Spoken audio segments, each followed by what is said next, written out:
ନମସ୍କାର। ମୁଁ ମନୋରମା ମିଶ୍ର, ନୀଳାଦ୍ରି ବିହାର, ଭୁବନେଶ୍ୱର। ମୋର ଭକ୍ତି କବିତାର ଶୀର୍ଷକ ଚକା ନୟନ। ତୁମ ଚକା ନୟନକୁ ଯେବେ ପ୍ରଥମେ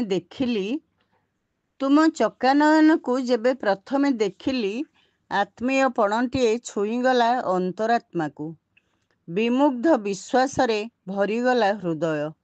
ସେଇ ଅପରିପକ୍ୱ ବୟସରୁ ଶଙ୍କିତ ମନ ଉପରେ ଆପେ ଆପେ ବେଢ଼େଇ ହୋଇଗଲା ଆଶ୍ୱାସର ଆବରଣଟିଏ। ଲଜ୍ଜାରେ ମୁହଁ ଶୁଖେଇ ଫେରିଗଲେ ସକଳ ଭ୍ରାନ୍ତି। ନିସ୍ତେଜ ହୋଇଗଲେ ନିଜକୁ ଶକ୍ତିଶାଳୀ ପ୍ରତିପାଦିତ କରୁଥିବା ଦ୍ୱିଧା, ଦ୍ୱନ୍ଦ୍ୱ ଓ ଯୁକ୍ତିତର୍କାଦି ଯେତେ। ଅଦ୍ଭୁତ ଏକ ଅନ୍ତରଙ୍ଗତାରେ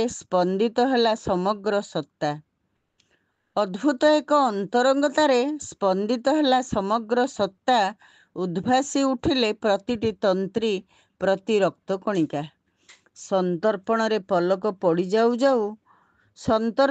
ପଲକ ପଡ଼ି ଯାଉ ପୁନଶ୍ଚ ଦୃଷ୍ଟି ମେଲିଗଲା ତୁମ ଆଡ଼କୁ।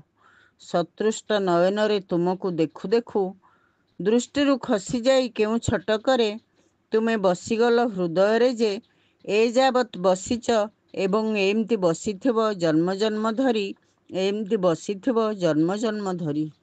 ଧନ୍ୟବାଦ।